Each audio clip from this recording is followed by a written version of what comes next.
Fantastic. இந்த ரெசிப்பியை நீங்கள் சாப்பிட்டீங்கன்னா 1 கிளாஸும் 2 கிளாஸ் சாப்பிடுவீங்க, 3 கிளாஸ் சாப்பிடுவீங்க, 4 கிளாஸ் வயிறு ரொம்பிச்சு சொல்லிட்டு அப்படியே போயிடுவீங்க. அந்த அளவுக்கு ஃபேண்டாஸ்டிக்காக இருக்கும். வணக்கம், நான் Sabdina. Welcome back to Sabdina's kitchen. இன்றைக்கி நம்ம எங்கே வந்துருக்கோம்? கன்னியாகுமரி மாவட்டம்.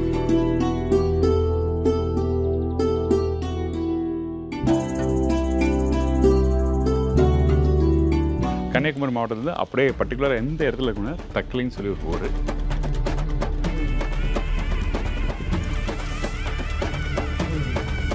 இது வந்து தக்கலையில் பர்டிகுலராக கல்யாணத்துக்கு மட்டும் பண்ணக்கூடிய இது மங்கலிப்பால். நிறைய இஸ்லாமிய சகோதரர்கள் நிறைய பேர் இருக்காங்க. அவங்களோட மேரேஜ் ஃபங்க்ஷனுக்கு பார்த்தீங்கன்னா இந்த மாதிரி ரெசிபிகளை அந்த காலத்தில் முன்னோர்கள்லாம் பண்ணாங்க. ஏன்னா இது 100-150 வருஷத்துக்கு முன்னாடி இருந்தே வரக்கூடிய ஒரு இது. ரொம்ப ஆச்சாரமான ஒரு சடங்கு மாதிரி இது முன்காலத்தில் இருந்தது. கல்யாணத்துக்கு ஒரு நாளைக்கு முன்னாடி பெண் வீட்டில் இருந்து இதை ரெடி பண்ணி மண் பானையில் மாப்பிள்ளை வீட்டுக்கு கொடுத்து விடுவாங்க. சமீப காலமாக இது எனக்கு தெரிஞ்சு ஒரு அறிவு வந்த நாளில் இருந்து இது எங்கேயுமே நான் சாப்பிட்டது கிடையாது. ஆனால் கேள்விப்பட்டிருக்கேன், இது எப்படி இருக்குன்னு உள்ளது கேள்விப்பட்டிருக்கேன். ஆனால் கண்டிப்பாக சாப்பிட்டதே கிடையாது. இன்றைக்கி இருக்க ஜென்ரேஷன் நிறைய பேர் பண்ண மாட்டாங்கன்னு சொல்லி ஒரு விஷயம் இல்லை. அதனால் இவங்க என்ன பண்ணான்னு கேட்டிங்கன்னா, அவங்களோட அண்ணன் பொண்ணு மேரேஜ் டைமில் அந்த ட்ரெடிஷ்னலாக பண்ண அந்த ரெசிபிகளை ஏன் நம்ம பண்ணக்கூடாது அப்படின்னு சொல்லிட்டு பண்ணாங்க. இதை பற்றின கொஞ்சம் விஷயங்கள்லாம் 2-3 பெரியவங்கள்ட்ட நான் தெரிஞ்சுக்கிட்டு அண்ணன் மகளோட கல்யாணத்துக்கு நான் இது பண்ணி எல்லாருக்குமே சர்வீஸ் பண்ணி கொடுத்துருந்தேன். எல்லாருக்கும் விருப்பப்பட்டாங்க. சரியான வரவேற்பாக இருந்துச்சு. ரொம்ப பழமையான ஸ்வீட் செய்கிறதுனால அவங்க ரொம்ப ஆச்சரியப்பட்டாங்க. நாங்கள் இது கேள்வி தான் பட்டிருக்கோம், இது ஃபஸ்ட் டைம் நாங்கள் டேஸ்ட்டு பார்க்குறோம், ரொம்ப நல்லா இருக்குது, ஒவ்வொரு கல்யாணத்துலையும் இதே மாதிரி பண்ணணும்லாம் நிறைய பேர் கமெண்ட் பண்ணாங்க. நார்மலாக என்ன பண்ணுவோம், இந்தமாதிரி இனிப்பு ப்ரிப்ரேஷன்லாம் கொஞ்சம் நெய், அதுக்கு பிறகு ஆயில், இது மாதிரிலாம் போடுவோம். முந்திரி திராட்சைலாம் போடுவோம்ல. இதில் அப்படிலாம் எதுவுமே இல்லை. இது சிம்பிளாக பண்ணக்கூடிய ஒரு விஷயம் தான். பனங்கருப்பட்டி, அப்புறம் பார்த்திங்கன்னா பச்சரிசி, தேங்காய் பால், இந்த மாதிரி ஒரு 4 ஐட்டத்தில் 4 இன்க்ரீடியன்ட்ஸ் வச்சு பண்ணக்கூடிய ஒரு பொருள். திரு முகமது அப்துல்லை போய் மீட் பண்ணி இந்த ரெசிபி பற்றி கேட்டு தெரிஞ்சுக்க போகிறோம். வாங்க அவரை போய் மீட் பண்ணிவிட்டு அதுக்கப்புறம் இந்த ரெசிபியோட நுணுக்கங்கள் என்னென்னு சொல்லி நிறைய விஷயம் கேட்டு தெரிஞ்சுக்க போகிறோம்.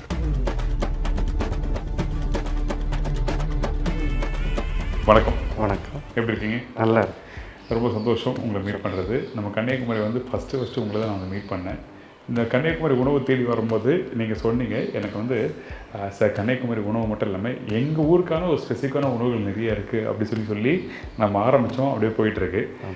நீங்கள் பண்ண இந்த ரெசிபிகள் எல்லாமே தெரியாத ரெசிபிகள் அது மக்கள்கிட்ட காமிக்கும்போது நல்லாவே ஒரு வரவேற்பு கிடச்சிது. ஸோ அந்த மாதிரி இன்றைக்கி ஒரு இனிப்பு. ஆமாம், இனிப்பு. ஒரு இனிப்பு. அது எப்படி பாயசமாக இருக்குமா? இல்லை உதிரி பாயசமாகவும் இருக்காது, உதிரியாக இருக்காது. இது ஒரு லிக்விடாக தான் இருக்கும். பட் பாயசம் கிடையாது. ஆனால் ஓகே, கண்டிப்பாக இது பாயசம் கிடையாது. இது வெறும் 4 பொருளை வச்சு பண்ணக்கூடிய ஒரு நல்ல ஒரு சுவையான ஒரு ஸ்வீட் இனிப்பு. சரி, அப்போ நம்ம பேசிட்டே பண்ணலாம். சொல்லுங்கள். அதுக்கு முன்னாடி இந்த ரெசிபி தேவையான பொருட்கள் சொல்கிறீங்களா? பச்சரிசி 1/2 கிலோ பச்சரிசி ஊற வச்சுருக்கோம். 2 தேங்காய் துருவி வச்சுருக்கோம். 3/4 கிலோ பனங்கருப்பட்டி, 10 ஏலக்காய் எடுத்து வச்சுருக்கோம். 4 பொருளை வச்சு நம்ம சுவையான ஒரு இனிப்பான ஒரு ட்ரெடிஷ்னலான ஒரு ஸ்வீட்டு செய்ய போகிறோம். இப்போ இந்த ரெசிபி தேவையான பொருட்கள் சொல்லிட்டீங்க. இப்போ நம்ம ஆரம்பிச்சிடலாமா? ஆரம்பிச்சிடலாம். நல்ல விஷயம். இப்போ ஃபஸ்ட் நம்ம என்ன பண்ண போகிறோம்? ஃபஸ்ட்டு என்ன பண்ண போகிறோம்னா, இந்த அரிசியை இது நம்ம பச்சரிசி 1/2 கிலோ எடுத்துக்கிட்டோம். இந்த 1/2 கிலோ பச்சரிசியை நம்ம என்ன பண்ணுறோன்னா அரைச்சி எடுத்துக்கிட்டு அடுத்தது தேங்காய். இது ஆமாம், தேங்காய் நம்ம பால் எடுத்துக்கலாம். பால் எடுத்துகிட்டு இது 2 ரெடி பண்ணிவிட்டு நம்ம கருப்பட்டியை பாகு காய்ச்சணும். ஓகே, பாகு காய்ச்சிட்டு அதுக்கப்புறம் நம்ம குக்கிங் சமையல். ஸோ இப்போ இந்த அரிசியை பவுடர் அரைக்க வருமா? அப்படி இல்லை, இது பார்த்தீங்கன்னா இந்த அரிசி ஊற வச்சு வச்சுருக்கேன். எவ்வளோ நேரம் ஊற வச்சுருக்கீங்க? ஒரு 1/2 அன் ஹவர் மேலே ஊற வச்சுருக்கேன். ஓகே, இந்த ஊற வச்ச அரிசியை மிக்சியில் அரைச்சி எடுத்துக்கலாம். எப்படி அரைக்கணும்? இது பார்த்தீங்கன்னா நைஸாக கொஞ்சம் அரைச்சி எடுத்துக்கணும். நல்ல நைஸாக தண்ணி ஊற்றி நல்லா தரம் அரைக்கலாம். கெட்டியாக அரைக்கணும் அப்படிலாம் இல்லை? அப்படியெல்லாம் ஒன்றும் கிடையாது. ரொம்ப நைஸாக அரைச்சி நம்ம ஸ்லோ குக்கிங் பண்ணோமா அதனுடைய குவாலிட்டி கூடும்.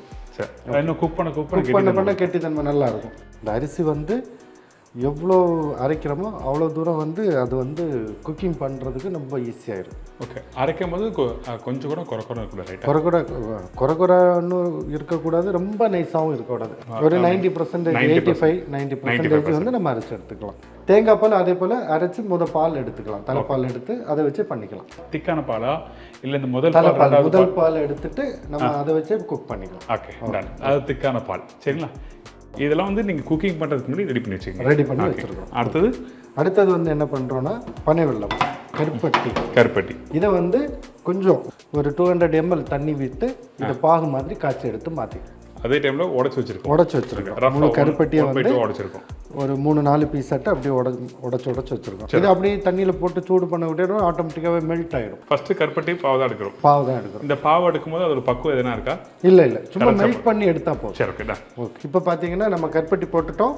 அது ஒரு 200-250 மில்லி தண்ணி ஊற்றி அதை வந்து பாகு மாதிரி காய்ச்சி எடுத்துக்கலாம். இது வந்து அந்த நீங்கள் ஃபர்ஸ்டே சொன்ன மாதிரி அந்த ஒரு கம்பி போதும் 2 கம்பி போதும் அப்படிலாம் கிடையாது. கரைச்சி எடுத்துக்கணும், அவ்வளோதான். கரைச்சி வடிகட்டுறீங்களா? ஆமாம், வடிகட்டணும். மண் இருக்கலாம் இல்லையா? ஓகே, வடிகட்டிக்கலாம். அப்போ ஒன்று பண்ணுறோம், நாங்கள் வந்து இது ஜஸ்ட் தண்ணியில் கரைச்சிட்டு அதுக்கப்புறம் வந்து வடிகட்டி உங்களுக்கு காமிக்கிறோம். அடுத்த ஸ்டேஜ் தான் இந்த அரிசி போட்டு குக் பண்ணுறோமா? ஆமாம், அடுத்த ரெண்டும் போட்டு மிக்ஸ் பண்ணி போட்டுட்டு அது கொதிச்சு கொஞ்சம் இறுகி வரக்கூடிய டைமில் வந்து இந்த கருப்பட்டி பாகு ஊற்றி அப்படியே மெதுவான சிம்மில் வச்சு கிளறி நம்ம எடுத்துகிட்டு வந்தோம். சரி, அதுதான் அதனுடைய பருவமே. சரி, ஓகே. லாஸ்ட் டைமில் வந்து அந்த இது ஏலக்காயை போட்டு ஃபினிஷ் பண்ணி. இன்னொன்று, கருப்பட்டி சைடில் குக் பண்ணுவோம், நீங்கள் இருந்திருக்கீங்கன்னு தெரியல. அந்த பனை மரத்துலேருந்து எடுத்து அந்த கருப்பட்டியை மொத்தமாக அந்த வாசம் எப்படி வாசம் நல்லா இருக்கும், சரியான வாசம் இருக்கும்.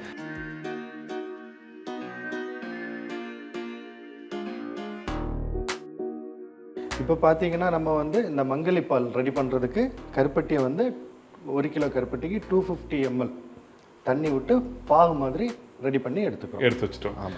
வடிகட்டியும் எடுத்து வச்சுருக்கோம். நிறைய மண் இருந்தது வடிகட்டும் போது, அதனால் வீட்டில் பண்ணும்போது இந்த மாதிரி ரெசிபியில் பண்ணும்போது கண்டிப்பாக வடிகட்டிக்கணும். அப்புறம் இந்த பால் என்ன பண்ணியிருக்கீங்க? இங்கே ஒரு டிஃபன் இந்த பால் என்னன்னா, ஆமாம், இந்த பால் எப்படின்னு பார்த்தீங்கன்னா கருப்பட்டி பாகு காய்ச்சறோம் இல்லையா, அந்த டைமில் வந்து அதில் ஒட்டி இருந்ததை தேங்காய் பாலில் உள்ள கொஞ்சம் மிக்ஸ் பண்ணி அதையும் எடுத்து வச்சுருக்கோம். இது வேஸ்ட் ஆகாது. அதாவது பார்த்தீங்கன்னா இங்கே பாருங்கள், சும்மா அப்படி ஆற்றி காமிக்கிறேன். இதை பார்த்தா அப்படியே காஃபி சாப்பிட்ற மாதிரி இருக்கும். அந்த காஃபி கலரில் இருக்கும் பாருங்கள், தெரியுதுங்களா? நம்ம எப்படி டிட்டோ எப்படி காஃபி சாப்பிட்றோமோ அதே மாதிரி இருக்கும். இப்போ வந்து இந்த அரிசி, ஆமாம், இப்போ என்னென்னா நம்ம அரைச்சி வச்சுருக்கக்கூடிய அரிசியை வந்து ஃபஸ்ட்டு ஊற்றிக்கிறோம்.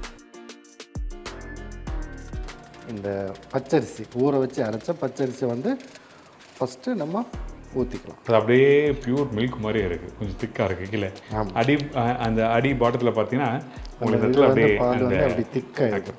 இது வேணுமா? தண்ணி வேணுமா? ஆமாம், அந்த தண்ணியை விட்டுக்கலாமா? கொஞ்சம் தண்ணி ஊற்று பாதி அரிசியில் ஊற்றிக்கலாம். ஓகேவா?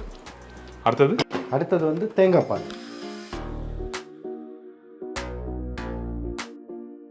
தேங்காய் பால், அரிசி மாவு 2 ஊற்று அடுப்பை ஆன் பண்ணி ரொம்ப தீ கூடுதலாக வைக்கக்கூடாது. ஏன்னா இது வந்து நம்ம தீ மீடியமாக வைக்கக்கூடிய டைமில் தான் வந்து கிண்டி கொடுக்கறது, ஸ்லோலியாக கிண்டி கொடுத்து இந்த அரிசி வந்து இந்த தேங்காய் பாலில் வேக வைக்கணும். ஓகே, அதுதான் இதனுடைய பக்குவமே.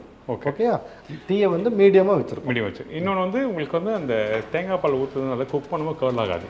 இதில் எந்த ஒரு ஸ்பைசஸும் ஆயிலும் எதுவுமே யூஸ் பண்ணல. இன்னொன்று அந்த அரிசி பால் மாதிரி அரைச்சதுனால என்னன்னா அது கெட்டியாகும் போது இந்த தேங்காய் பாலும் சேர்ந்து கெட்டித்தன்மையாக கொடுக்கும். அதெல்லாம் கர்ல் ஆகாது. தைரியம் பண்ணி குக் பண்ணலாம், ஈஸியாக குக் பண்ணி. ரைட்டு. அப்புறம் இப்போ என்ன பண்ணுறோம்? இப்போ என்னென்னா இது ஸ்லோலி நம்ம குக் பண்ணி எடுக்கிறோம். ஓகே, இது தீயும் கூடுதலாக இருக்கக்கூடாது. மீடியம் ஃப்ளேமில் அப்படியே கிண்டி எடுத்துக்கிட்டே இருக்கணும். 1 நிமிஷம் கூட நம்ம இதை எடுத்துடக்கூடாது. எடுத்தோன்னா இந்த அரிசி மாவு வந்து என்ன பண்ணால் அந்த பாத்திரத்துக்கு அடியில் போய் உட்காந்துடும், கட்டி பிடிச்சிடும். ஆமாம், அதனால ஸ்லோலியாக நமக்கு மீடியம் ஃப்ளேமில் வச்சு நம்ம ஸ்லோவாக கிண்டி கொடுத்துக்கிட்டே இருக்கணும். சரி, இப்போ இந்த இடத்துல இது நல்லா கெட்டியாகணுமா? இது வந்து பார்த்தீங்கன்னா இது வந்து கொஞ்சம் கெட்டியாகிறது வரைக்கும் நம்ம கிண்டி கொடுத்துக்கிட்டே இருந்தோம். ஓகே, அப்போ நீங்கள் குக் பண்ணுங்கள். குக் பண்ணிட்டு காமிங்க எந்த ஸ்டேஜ்லேருந்து அடுத்த பொருள் எப்படி யூஸ் பண்ணுங்க. ஓகேங்களா? இப்போ நீங்கள் அப்படியே பாருங்கள், இந்த இடத்துல அதை மிக்ஸ் பண்ணிகிட்டே இருக்கணும். விட்டிங்கன்னா கண்டிப்பாக வந்து அந்த கெட்டிப்பட ஆரம்பிச்சிடும். கெட்டினா ஒரு மாதிரி ஒட்ட ஆரம்பிச்சிடும், திக்காயிடும், அந்த மாதிரி ப்ராப்ளம் வரும். அதெல்லாம் மிக்ஸ் பண்ணிட்டு தான் ஒரு ஈவனாக இருக்கும். அதான் விஷயம். இப்போ ரெடி ஆகிட்டோம், அப்போ பார்க்கலாம். ஓகே, இப்போ வந்து இந்த இடத்துல வந்து நம்ம கருப்பட்டி பால் ஊற்றிக்கலாம். நான் ஊற்றவா? நான் ஊற்றி. சூடாக இருக்குது. ஆமாம், சூடாக ஊற்றிக்கலாம். ஊற்றலாமா? ஆமாம், மெதுவாக ஊற்றிக்கலாம். அந்த நேரம் ஆக ஆக அப்படியே கெட்டி ஆகிட்டே வருது, இறுகிட்டே வருது. அதில் ஊற்றும் போது பாருங்களேன், அந்த ஒயிட்டு அந்த கருப்பட்டியோட அந்த கலரை மிக்ஸ் பண்ணும்போது சூப்பராக இருக்குது.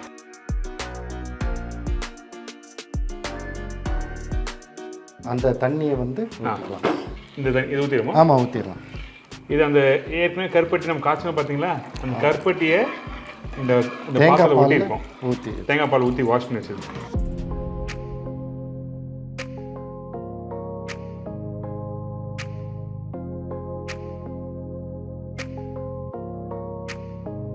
இது பார்த்தீங்கன்னா நம்ம மெதுவாக சிம்மில் வச்சு மெதுவாக ஸ்லோலியாக நம்ம அடியில் பிடிக்காமல் இருக்கிற மாதிரி கிண்டி கொடுத்துக்கிட்டே இருந்தால் போதும். ஓகே, கிண்டிகிட்டே இருக்கணும். அப்போ கூட அங்கங்கே வந்து ரவுண்டாக இருக்குது, அது ஒன்றில் போக போக கரைஞ்சி போயிடும். ஓகே, ஆமாம், அது கரெக்டாக வந்துடும். அந்த இது நம்ம வேகம்போது அது கரெக்டாக நம்ம பருவத்துக்கு வந்துடும். ஓகே, இப்போ இந்த மாதிரி மிக்ஸ் பண்ணிகிட்டே இருக்கணும்னா எவ்வளோ நேரம் வந்து இந்த கருப்பட்டி ஊற்றின பேர் குக் பண்ணணும்? மேக்ஸிமம் ஒரு 20 மினிட்ஸ். 20 மினிட்ஸ். ஆமாம். அப்போ இது நல்லா கொதிக்கணும், ரெடி ஆகணும், ரெடியா? ஆமாம், வேகணும். ஆமாம். அப்போ வேகட்டும், அதுக்கப்புறம் பார்க்கலாம். இதில் ஒரு விஷயம் என்னன்னு கேட்டிங்கன்னா, இது வந்து தக்கலையில் பர்டிகுலராக வந்து கல்யாணத்துக்கு மட்டும் பண்ணக்கூடிய இது மங்கலி பால். இந்த பால் வந்து முஸ்லீம்ஸ் தான் பண்ணுறாங்க. பெண்ணு வீட்டிலேருந்து பண்ணி பையன் வீட்டுக்கு கொடுத்து அனுப்புறது, மண் பானையில் கொடுத்துட்டுருவாங்க. இது வந்து கிறிஸ்டின் பண்ணுவாங்க. அந்த பொண்ணு மாப்பிள்ளை அந்த சடங்கெல்லாம் முடிஞ்சு கிளம்புற டைமில் கருப்பட்டி காஃபி போட்டு கொடுப்பாங்க. கருப்பட்டி காஃபி வெறும் கருப்பட்டியில் காஃபி மட்டும் போட்டுப்பாங்க. இப்போ இந்த மாதிரி நிறைய விஷயங்கள் இருக்குது. ஸோ உங்களுக்கு எதனா அனுபவம் இருந்ததுன்னா கண்டிப்பாக எங்க கூட ஷேர் பண்ணுங்கள். இந்த மங்கலி பால் வந்து ரெடி ஆகட்டும், அடுத்த ஸ்டேஜ் பார்க்கலாம். இப்போது நேரம் ஆக கொஞ்சம் லைட்டாக அந்த கெட்டிக்கிட்டே இருக்கிறதுல உடைய ஆரம்பிக்குது. ஃபைனலாக ரெடி அனுப்பி சொல்கிறீங்களா? கண்டிப்பாக. இப்போ பார்த்தீங்கன்னா நமக்கு வந்து குக்காகி ஓரளவுக்கு கரெக்டான ஒரு கட்டி பருவத்தில் வந்திருக்கு. இந்த டைமில் வந்து ஏலக்காய் போட்டுக்கலாம். சரி, ஓகே. அதாவது பார்த்தீங்கன்னா நான் கவனித்த வரைக்கும் இந்த இடத்துல கிட்டத்தட்ட ஒரு 7-8 நிமிஷம் வந்து ஸ்லோ ஃப்ளேமில் மிக்ஸ் பண்ணிகிட்டே இருக்காரு. இந்த மாதிரி ரெசிபிகளை பண்ணும்போது நீங்கள் அடுப்பை விட்டு நகரக்கூடாது, ரொம்ப முக்கியமான விஷயம். கண்டிப்பாக. இப்போ வந்து ஏலக்காய் ஒரு 10 ஏலக்காய் போல் நம்ம இதில் போட்டுக்கிறோம். ஓகேங்களா? இனி மிக்ஸ் பண்ணிக்கலாம். ஏலக்காய் பார்த்தீங்கன்னா ரொம்ப தூளாக இல்லை, எப்படி கொத்த அரைச்சி இடிச்சு வச்சிருக்கீங்க. ஓகே, அவ்வளோதாங்க. அவ்வளோதான். இன்னும் ஒரு இந்த நெய், ஆயில், தாளிப்பு போடுறது, முந்திரி பருப்பு, அந்த மாதிரி எதுவுமே கிடையாது. இதுதான் ஜஸ்ட் நல்ல ஒரு ரெசிபியாக இருக்குது. மொத்தமே பார்த்தீங்கன்னா ஒரு 4 பொருள் வச்சு பண்ணியிருக்கோம். இந்த 4 பொருளும் நம்ம வீட்டில் எப்பவுமே இருக்கும். அரிசி, கருப்பட்டி, தேங்காய், அதுக்கப்புறம் ஏலக்காய். நீங்கள் கண்டிப்பாக பண்ணக்கூடிய ரெசிபி. அது மட்டும் இல்லை, இந்த இடத்துல வந்து அந்த கருப்பட்டியோட அந்த ஃப்ளேவரும் தேங்காயோட ஃப்ளேவரும் அந்த அரிசியோட வெந்த பக்கம் தான் தெரிய போகுது. ஆமாம், கண்டிப்பாக. டேஸ்ட் பண்ணலாமா? பண்ணிக்கலாம்.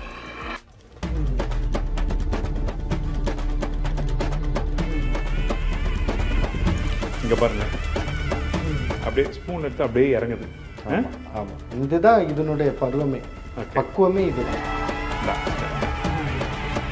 வாசனை நல்லா இருக்கும்.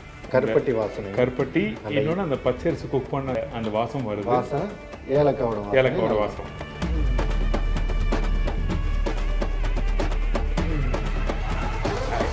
ஃபேண்டாஸ்டிக்.